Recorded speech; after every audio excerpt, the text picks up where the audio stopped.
Okay, Ryan, welcome to Blender. This is your Blender interface. I'm gonna go ahead and give you a little. I don't know what this is gonna be, like a little tutorial, I guess. Probably show you how to make something, and then give you an introduction to the interface and show you which bits you need to know about, which bits you can just ignore. So yeah, this is Blender. It probably looks a little different than your Blender. That's just because I went up into user preferences and under themes I have a different one. That's actually bizarre. I have the Moyo theme, Moyo, I think, but it doesn't seem to even be up here. I don't know how I turned that on. I don't know, that's bizarre. But anyway, that's why my colors are different. Um, but otherwise, it's not going to affect any of the functionality. Blender will be exactly the same, just mine has prettier colors. So, I'll give you a quick tour. This area right here, actually, before I forget, I want to turn on my screencast keys. This is just going to let you see down in the corner. It's just going to tell you what buttons that I'm clicking, so I don't have to say them all out loud. I probably will anyway, just because it's kind of a hassle to actually look over there, but just letting you know what I'm doing. Alright, so this area is your 3D viewport. Obviously the most important area. This is where you make things. This is where you go to animate, where you go to make textures and whatnot. This is where you get to view what you've created. All right, navigating around it is probably the first step. In order to look around, you're going to click on your middle mouse button and drag around. That's how you navigate your viewport. That's a pretty wonderful thing to know. If you want to see, this rotates, but if you want to actually move everything, you click on Shift and then the middle mouse, and this will let you move around. And then you'll continue rotating by switching to middle mouse again. Now, if you want to move things around, we've got these little manipulators, these little handles that'll move it up and down, that'll move it left and right, etc. I'm gonna undo that. Wow, those just. Sorry, I've never used screencast keys before, but I didn't realize I hit that many buttons. Anyway, so those manipulators will help you move things. Otherwise, there are key commands. These are the three that you just have to know. G, that's to grab, can move things around. R is to rotate. And one thing to note about the rotation is that it rotates in a circular fashion based on the angle that you're viewing it at. So right now I'm looking at it from this weird angle, so it's going to rotate like this. If I come over here, it's going to rotate like this. You have different options though. Like if I know I want to rotate this along this red axis here, this red line, I can hit R to rotate, and right now it's just rotating like I described. But if I want it to rotate along that axis, I can click X, and now it'll be constrained to that, or Y will go this way, Z will go this way. And that's a key principle that you're going to need to know. In the 3D space, there's a mathematical grid here using X, Y, and Z coordinates. You're just going to have to be aware of which is which. This green one, which is typically your front to back. This is the angle you should be looking at it from. Y, this is Y. Green is Y, and that's front to back. I think that's kind of bullshit. I think that should be Z, but we're not going to get into that. So green is Y, X this way, left to right is X, and then Z is up and down.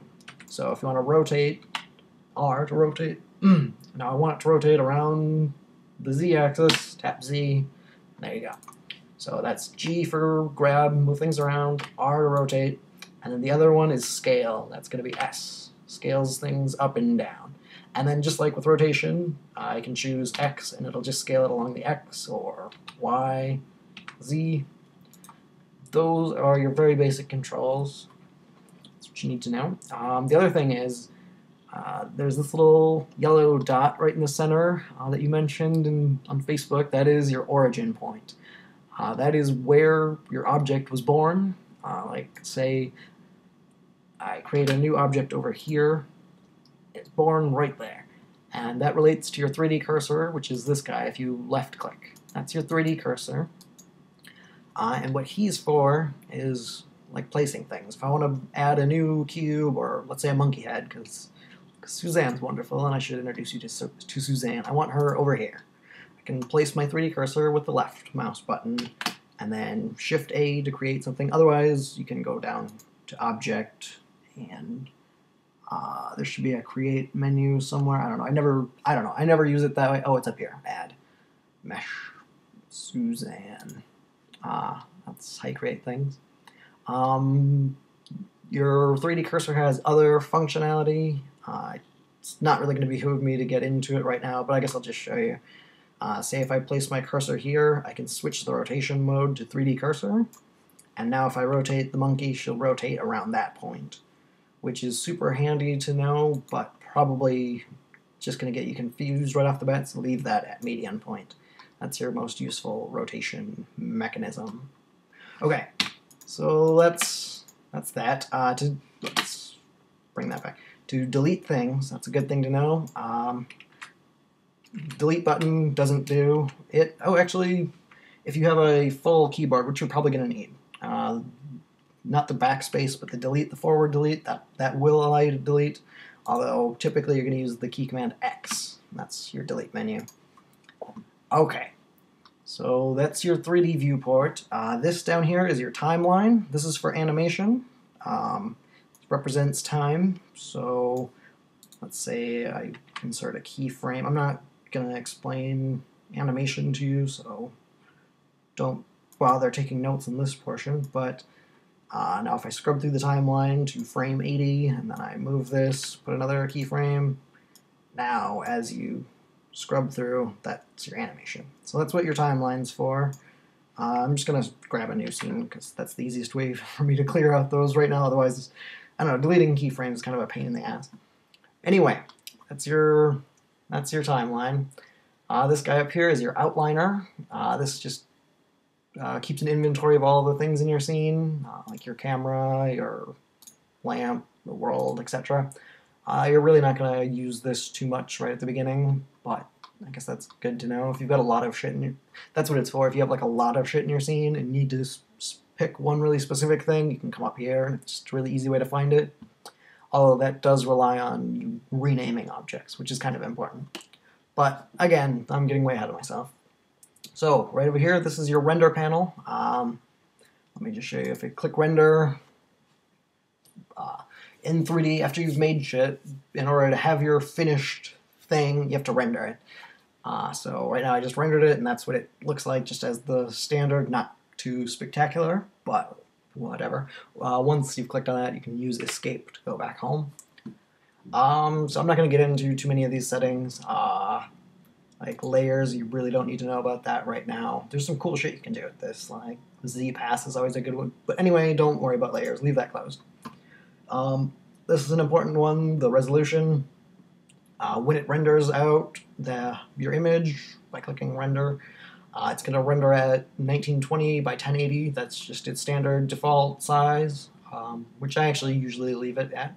But right now you can see it says 50%, and if I render again, this is half of 1920 by 1080. So if I drag this up now and hit render again, it's going to be full 1080 by 1920 or whatever.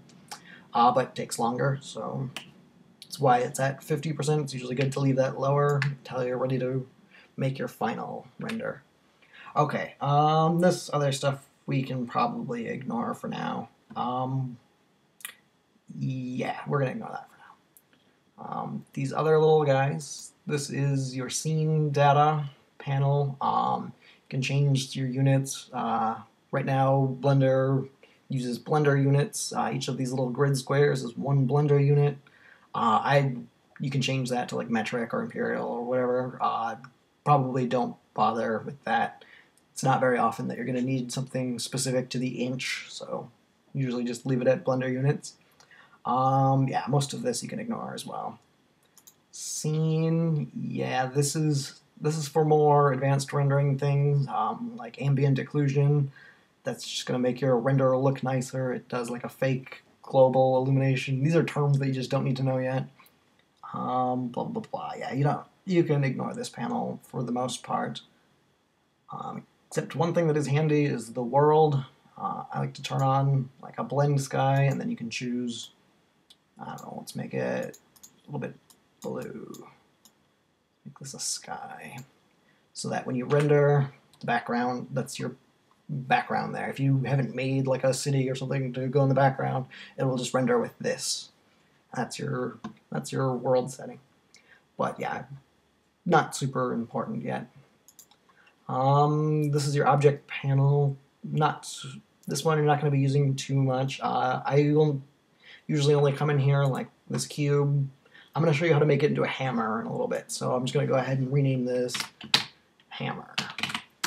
And what that does is just makes it so up in my thing here, I always know, like if say we have like 100 different objects in the scene and I need to get to that hammer really quickly, I can just come in here, click on hammer, and then bam, we're good to go. Usually a good habit to get into, just to name each of your objects. The constraints, this refers to rigging, and that's for animation. In order to make, like, say you've got like a little character here, you have to use all sorts of bones and constraints to make him move the way you want to, but that's pretty advanced stuff. Modifiers. These guys are cool as hell, and we're going to use a couple of them in the tutorial portion of this. I'm just going to show you what some of them do. These are the big ones. Subdivision surface, you can use this the most. This will just slowly add more and more faces to your object and round it out. With just this cube being turned into a sphere, I know it's kind of abstract, but I'll get into a better demonstration later where you'll see why that comes in handy. Use these all the time. They are friggin' fantastic. There's a shortcut if you want to, instead of going into this little modifier panel, you can hit Control and then 1, we'll set it to level 1, Control 2, level 2, 3, 4, and that just refers to the view, 1, 2, 3, 4, etc. Keep in mind, if you set this too high, there's like thousands of these little faces, you can kind of see them better there. If you have too many of those, your computer's going to start to lag, and it's going to get real slow and annoying, so be conscious of that, and usually keep it around like 2 or 3 if you're going to use it. Other big ones are probably mirror is a huge one. This isn't really the right time to show you the mirror. I can't really see. Yeah, you're not going to be able to see it. We're going to use the mirror later, so I'll show you what these do later. Let's see what else we've got. This is the, I don't know what that's called, object data. Yeah, ignore that for now. You can set up vertex groups for like making hair and for weight painting. This shape keys is for animation. This is also where you store your UV maps. That's for like mapping on like a brick texture to this or something. You need to define a UV map, and this is where that lives. Materials, this is a huge panel. This is where you go. This is where you're going to decide what your render looks like. If I hit render again, the key command for render, by the way, is F12. Super handy to know. That's just your standard material, but we can go in here and change that. Maybe we want it red. It's got a nice preview here. Let's make it shinier. Let's grow that a little bit, and then hit render and see what that's doing. So yeah, that's your material panel. There's all sorts of cool options in here, like subsurface scattering. That's like the way your skin looks. It's semi-translucent, and the light will scatter through it in interesting ways. But yeah, that's probably not relevant to this tutorial. Moving on, this is the texture panel. Like I was talking about with adding a brick texture to it. This is where you'd go to do that. I can't really quickly show you this. I'd have to unwrap the cube, and we're just going to ignore that for now. This is your particle menu. You can make all sorts of cool particle things, like if you want to make like sparks flying around or snowflakes or something. This is where you do it. Also hair. Hair is hidden in the particle section. And there's a physics tab here. You can do cool stuff. Like you can turn this, well, a cube you wouldn't want to make into cloth, but you can make things into cloth so that as you animate them, they'll like wrinkle and do all those clothy things. You can do like fluids, you can make water, you can do like a waterfall or something. Smoke, you can make explosions and fire and smoke and shit. Rigid body is brand new, and that's super cool. That sets it up. No, I won't. I'm not going to go through that right now. But that makes it so that like as you scrub through the timeline, this would start falling, and then it could bump into some other shit. You can make like dominoes tipping over, all sorts of cool stuff. But anyway, that's this guy over there. The other things, there's other windows that you can get to, like UV image editor. That's not going to be super important for you right away, so you can kind of ignore that for now. But yeah, like if you wanted a brick texture on here, this is where you're going to come to make that possible. You have to flatten, to add some seams and make a flattened version of your object that will fit over an image. It's actually kind of cool. But there's a video sequence editor if you want to like edit movie clips or something. Blender can handle that. There's a text editor. I didn't even know there was a text editor. That's kind of cool. Guess you can type. I don't know. Logic editors for the game. Blender has a couple different modes. There's a game engine mode, which will change some of the options of it. I've never actually been in there. I mean, I've clicked on it, but never looked around. It's just kind of foreign and confusing to me, so I'll ignore that for now. But anyway, the other big one, really the only one in here that's super awesome to know about, is the node editor. We're gonna meet him a little bit later, but he's pretty cool. Okay, let's bring this back to 3D view. All right, I'm gonna take you step by step through making something, just so you can learn the basic workflow for making an object. I think we're gonna start with a hammer. Yes, I already named my object hammer, so that's what we're going with. All right, to do that, first off, I don't want a red material, so I'm just gonna kill that. Yeah, when you have materials, first of all, it saves your materials in these little slots, so if you make like a bunch of different materials, they'll all be in here, which is red. But then if you want to get rid of a material, there's an X right here. Bam, that'll kill it. Anyway, let's go on to making something. So we're going to switch from object mode into edit mode. Well, make sure we have this cube selected, and then we're going to switch to edit mode. And there's a key command for that. Tab will switch you in and out of edit mode. And you're going to use that quite a bit. So we're going to go ahead and start making a hammer. First step would usually be to go find a reference image to base your hammer on. But I think we've all seen enough hammers that we can just use our imaginations for this one. So we're going to skip that and just start making it. One other thing that I'm going to do is, right now, this view, you can see it's got a little bit of perspective to it. These lines, these parallel lines will converge at a vanishing point somewhere out there. I don't want that. I find it handy to switch to orthographic view, where everything is always, it's as if you're looking at it from like 3,000 miles away and there's just absolutely no perspective. Yeah, so that's a handy little view mode. And to get to there, on your number pad on your keyboard, you're going to hit the number 5. That'll switch between perspective and ortho. Right up here you can see which one you're in if you're not sure. Perspective and orthographic. Alright, anyway, we want to be in orthographic. And while we're on the subject of the number pad, you can switch between predefined camera angles, which are pretty cool. So 1 on the keypad will switch you to directly head-on, looking straight at it. This is front view. And again, you can tell where you are up in this little left corner.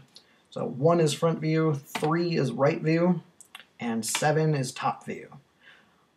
If you want the opposite, like we're in 7 right now, which is the top view, if we want to switch to the bottom, you can hit Control 7. And where are my screencast keys? I seem to have lost my screencast keys. Oh, it's because I started a new project. That's my problem. I'm real sorry about that. Let's just move that into place. There we go. Again, I've never used screencast keys before, so these guys are throwing me off. Alright, anyway. So 7 will get us to the top. Control 7 will bring us to the bottom. 1 is to the front. Control 1 is to the back. And I'm somehow in perspective again, so 5 to go back to ortho. Alright, we're going to start making our hammer now. Press 1 on the keyboard to get to the front view. I just like to work from the front view. It helps me wrap my mind around on it. Actually, as a matter of fact, we're going to go to the side view now that I think about it. That'll probably help us out later when we use the mirror modifier. But anyway, so we're in the side view. We're going to imagine we're looking at the side of a hammer. So basically what we're going to want to do is create, this is like the front of the hammer. And then this will be the claw thing at the back. And then, yeah, the handle. Okay, so that's what we need to create. And in order to do that, oh, holy cow, grease pencil is cool as hell. Anyway, what we're going to do is right down here, we've got our 3 selection modes. Right now we're in edge select, so if I right click on any edge, we can choose the edges and then use the manipulators to move a single edge around.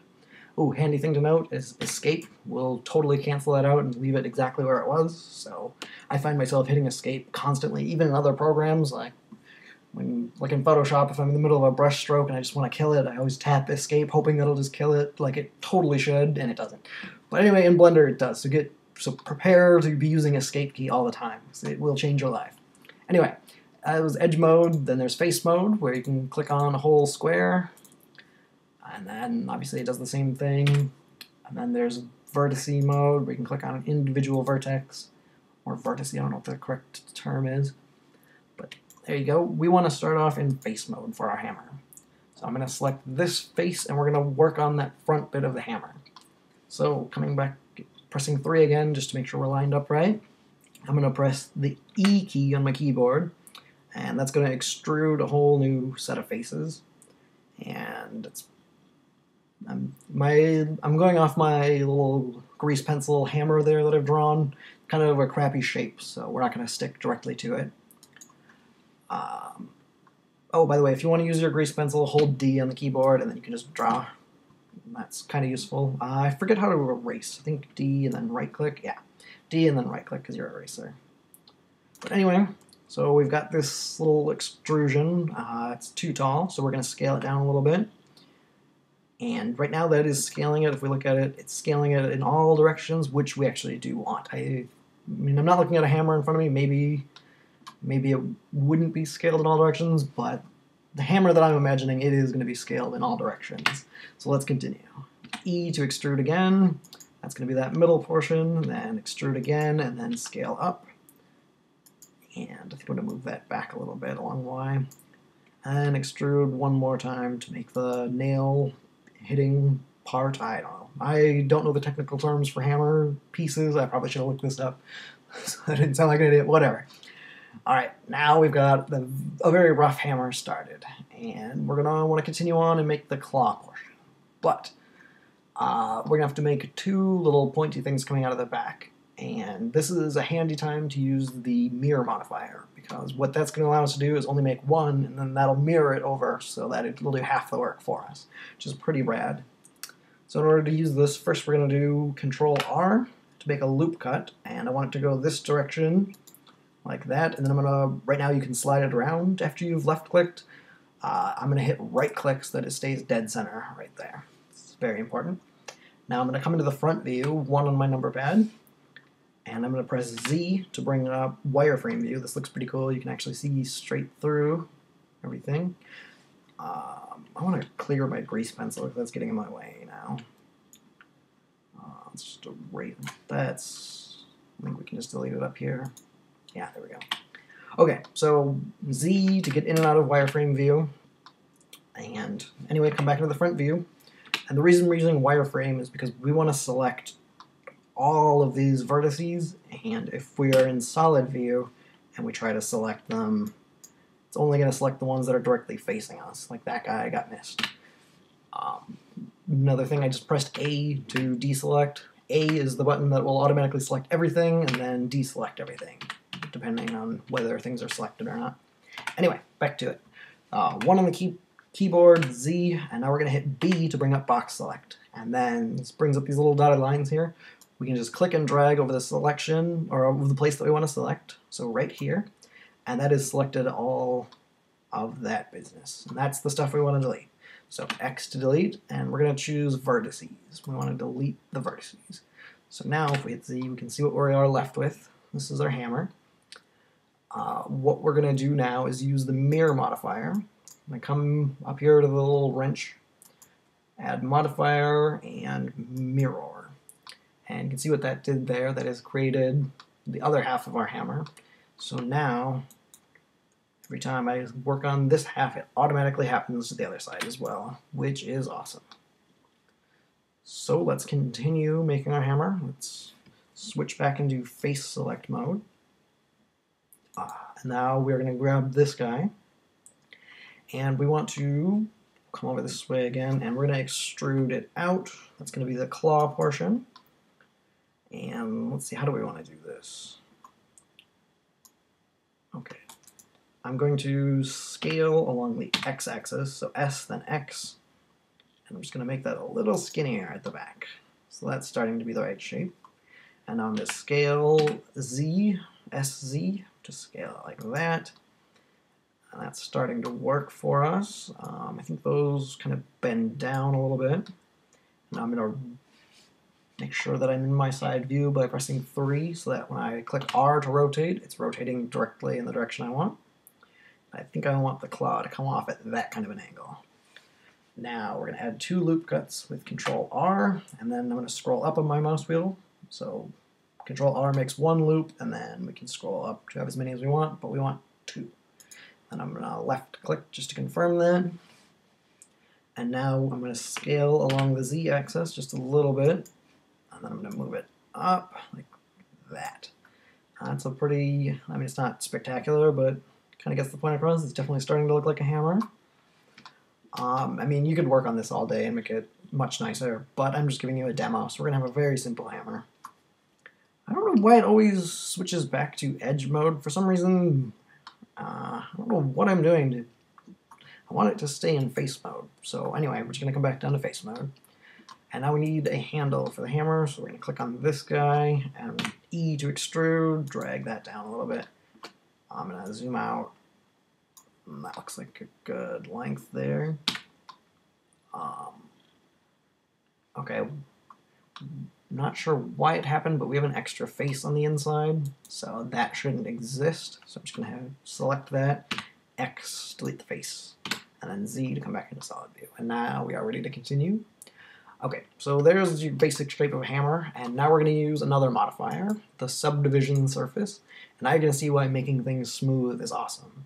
So now we can start out with just this really primitive shape, and just by adding this modifier, I'm going to set that up to 3.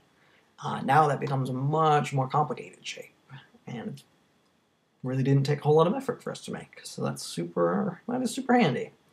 Another thing we want to do is I'm going to click Tab to go back into object mode right down here.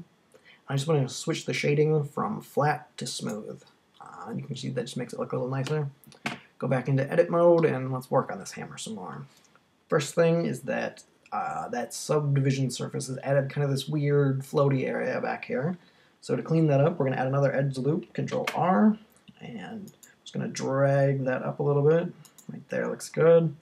And it's way too round at the bottom, so I'm going to do the same. Oh, try again. Do the same and drag that down to flatten the bottom out. Let's go ahead and make the bottom a little bit bigger than the top. So Z, I'm going to use B again to select all of that, and we're just going to scale that up a little bit. Awesome. And then maybe another edge loop over here. Oh, goddamn. Another edge loop over here. We'll just kind of scale that down a little bit. Another, oh my god, Control R, there we go. Add one more, scale that up a little bit. And then I kind of want that to be sharp between those 2 points, so I'm going to bring that a little closer and then add maybe another one right in there. And if we go back into object mode, you can see it without the cage. Looks a little bit nicer. One thing I forgot to do is turn on clipping, and you can see the mistake right now. We've got this kind of hole forming in the hammer that we don't want. So to fix that, we're just going to select everything, just kind of move it in a little bit. Oh no, shit, that's not how we're going to do that. Be easier to, I'm going to hold Alt and right click right here to select this entire edge loop, and we're just going to drag that toward the middle until they kind of snap together. Oh, apparently this one too. Drag that in just a little bit, and then we can drag them back to where they were. Actually, I want to leave that one in. That looks better. Alright, there we go. And now our hammer, make sure there aren't any other holes. Nope, we're good. Cool. So there is your super basic hammer. We could add some more edge loops just to clean it up. This is a little too round, so I'm going to add an edge loop over here, another one this way, another one over here, maybe another one right there. And then, I don't know, that'll work. Obviously you could work on this all day and make a much better hammer than this, but this is an okay start. yeah, so there's modeling a hammer. That is our first step. Now, basically when you make things, that's the first thing you do is you're going to model it. And the next thing you're going to want to do is add some lighting and then some materials, and then you can render it.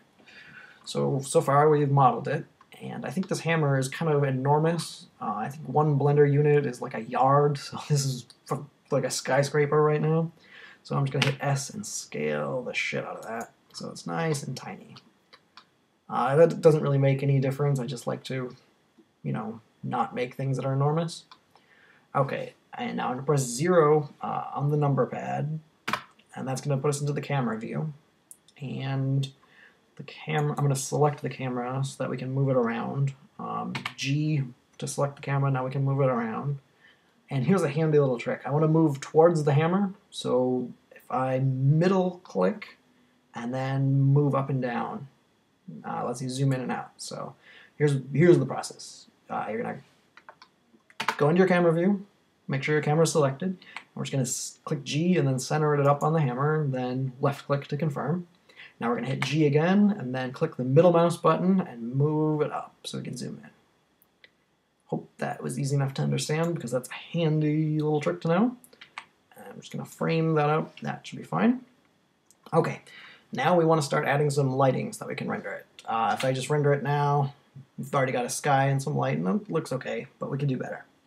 So the first thing we're going to do is, right now we are in Blender Render. It has two different rendering engines. The standard Blender Render it's okay, and it's a little bit faster than the Cycles render engine, but I'm going to show you how to use Cycles, because that's going to give you some way nicer looking results. I find it a lot easier to use as well, and you just get great results really quickly. Also, you have an NVIDIA card in your computer, so you should, after switching to Cycles render, there should be a little third option. It should look a little different than mine. Right under supported, there should be a little fly down window that says something like CPU or GPU, and you want to click on that and select your GPU. What that's going to do is speed the hell out of your renders. I'm going to show you right now if I click rendered view. This is a cool thing about Cycles, is that you can have it a live rendered view where it will render right in front of your face, which is awesome. But for me, it's going pretty slowly. It's working its way up. There, it's gone through 10 samples. It took a few seconds. But if you switch that to GPU, those 10 samples will be done like instantly. And if for some reason you can't find it there, you might need to come up to User Preferences and then go to System, and right under Compute Device, you should have an option that says whatever the name of your GPU is. It should say like NVIDIA, blah, blah, blah, some shit. Just make sure that's selected, and then happy times will follow. Okay, we want to set up some lighting for our scene, so let's go back out into Solid View. First thing I'm going to do is I'm going to delete this light, because I don't want it, so X to delete. In the world settings, I think we've got a weird world setup that carried over. We don't want that, so I'm just going to delete my world. Let's see what that looks like without a world. It looks crazy without a world, so we do want a world. Yep, just click New World, and then you'll get world.001, this gray thing. This is what we want. It's not particularly pretty, but it'll work. Alright, moving on, we're going to set up some lights. So, Solid View. There's a lot of different light options in Blender. Shift-A to create. If you come down here to Lamp, we've got Point, Sun, Spot, Hemi, and Area. These are all different lamp types. I'll show you what they are. This point light, it'll act like that is a, just think of that like a candle. It's just, you know, this flame burning out in the middle of space there, and it's going to emit light in every direction. Light's going to be going everywhere. Then your next one is Sun. This acts like a sun. It's pretty cool. It doesn't matter where in the scene your sun is located. What does matter is its rotation. So if it's rotated like this, then all of the rays of light are going to be going at that exact angle. So even if you move this way off to the side, all of the light beams are still going to be going across in that direction. Spotlight's pretty cool. This works just like a spotlight. It lets you visualize where the light's going to go. This is the origin, and then it's all coming out this way. Hemi, I honestly don't know the full-on description of a Hemi. I don't know, so we'll skip. And there's Area, which is like a really nice spotlight. It just has higher quality shadows, just looks a little bit nicer. But anyway, we're going to delete that because we don't want to use that. In Cycles, we get to use mesh lighting. That's really cool. So we're going to add a new plane, Shift A and then plane. That's over there for some reason, but that's fine. So we're just gonna, this is gonna become our light source. I'm gonna make it a little bigger, and I'm gonna rotate it like this. I'm gonna move it, sure, somewhere like that. That's gonna be the light source in our scene. So if we come back down here to rendered view, right now it's not being a light, so what we have to do is go to the materials tab. I'm gonna add a new material. Gonna name this light.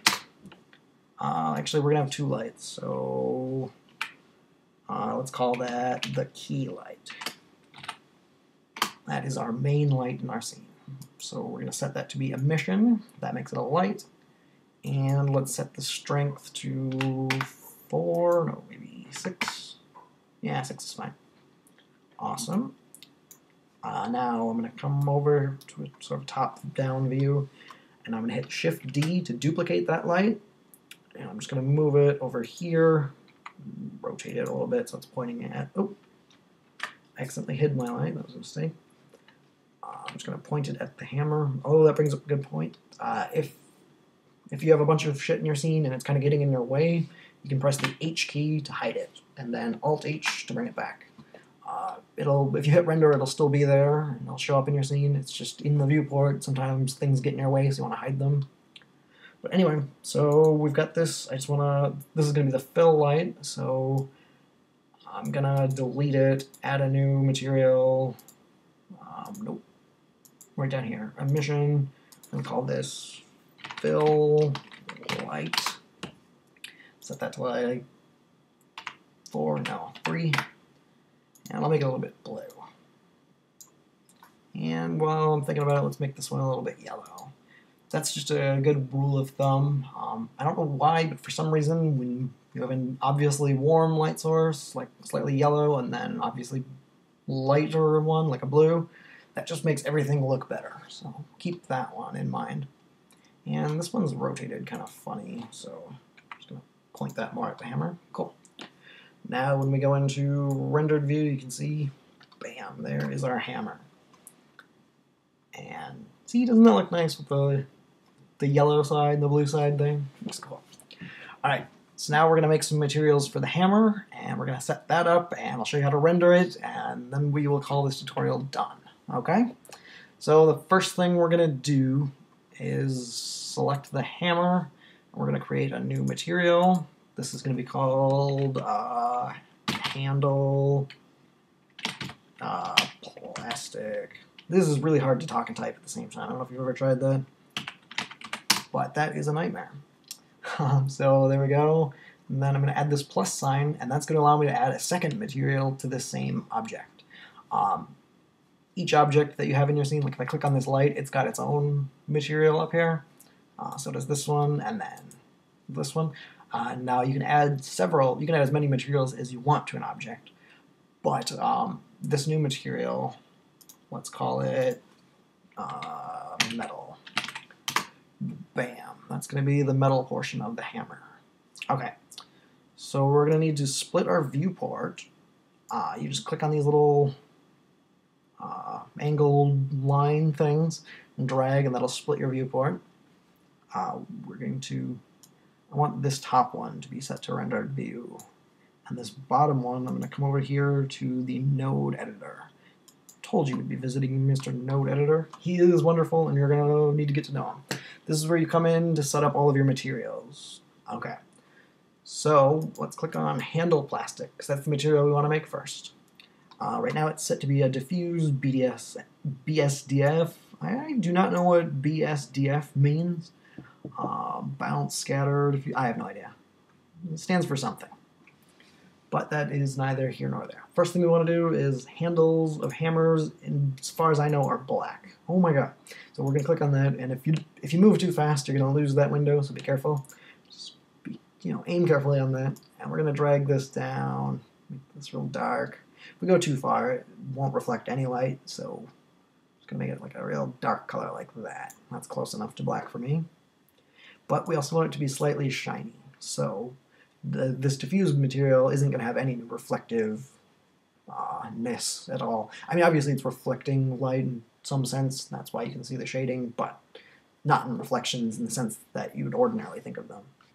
So in order to add that, Shift A down here in the node view, in the node window, Shift A, we're going to add shader. We want a glossy shader.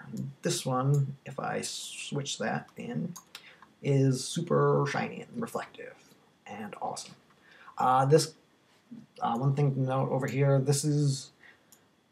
can think of this as your object, and then surface, you want to plug your shader into the surface. So right now glossy is plugged in, so that's the one that you can see. Diffuse just by default falls into volume for some reason. I don't know why, that should just go away. But yeah, volume actually doesn't do anything. I don't know why they added volume so early, because right now volume does absolutely nothing. That is just a place filler. So ignore volume. Anyway, we're going to add another shader because we want to mix this diffuse shader with the glossy shader. So what we're going to do is add a mix shader. It's pretty fun. You can just drag this over and it'll automatically link in like it should. I'm going to unplug that, and then we're going to plug this way. What the mix shader is doing is right now it's giving you 50% diffuse, 50% glossy. This number value, if it's all the way at 0, it's going to be 100% the top, whatever is plugged into the top, and in this case that's diffuse. If it's at 1, it's going to be 100% glossy. So I don't want it to be super glossy, so I'm going to set that to like 0.12. Yeah, I think that's about maybe the right amount of gloss. And I want this to be, I should probably show you what that does. Let's set this all the way up so it's just the glossy shader. This roughness value here, right now you can see that the reflections are blurry. The further you go, the more blurred out those are going to be. If you move this all the way to 1, it's going to become a diffuse shader. And if you move this all the way to 0, it's going to be a full-on mirrored surface. You can see the light's reflected right in here. And if you had like a world in the background, you'd be able to see like trees and shit reflecting off of your hammer. But anyway, we want this to be mixed at like 0.12-ish. And I want this roughness to be, I don't want it to be this shiny, so I'm going to try 0.1. Yeah, I think that looks fine. You're just trying to make a sort of plasticky material, and I'm not going to go any further with it. Oh, your shaders can become way more complicated than this, and you can make this look like photo real, just amazing. But for now, just a diffuse with a little bit of shininess added is all we need. So that is handle plastic, done and dusted. Now we're going to work on the metal portion, and I really wish there was a way to just switch these a little bit more conveniently, but there does not seem to be. So anyway, we're going to just go in here and choose metal, and then we're going to switch this metal one to handle plastic. All that's done is moved the plastic shader that we just made into the second slot, and then so now we can actually see what we're doing when we work on this metal shader. Yeah, for some reason you can't just conveniently switch between them. Maybe you can, and I just haven't figured that out yet. But anyway, let's make a slightly metallic shader for the metal part. And for that, we're just going to go with a glossy again, because that's metal-like, and we're just going to make it a little bit less reflective, somewhere like 0.22. Maybe less, 0.16. Yeah, that'll be fine. Not great, but whatever. It's kind of looks like metal, so that'll work. So now what we have to do is assign this metal to just the metal bit of the hammer, and then the plastic the other bit. So to do that, let's come back into solid view, and with the hammer selected, we're going to go back into edit mode. And now what we're going to do is press A to make sure nothing is selected. If you didn't have anything selected, pressing A would have selected everything, so just press it again. We want nothing selected right now. And now we're going to decide which part of the hammer we want to be plasticky.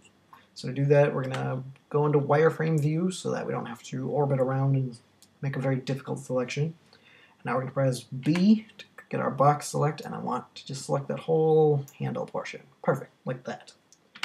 And now what I can do is come down and click on Handle Plastic, and if I press Assign, then bam, that's going to, let's go back to object mode so you can see.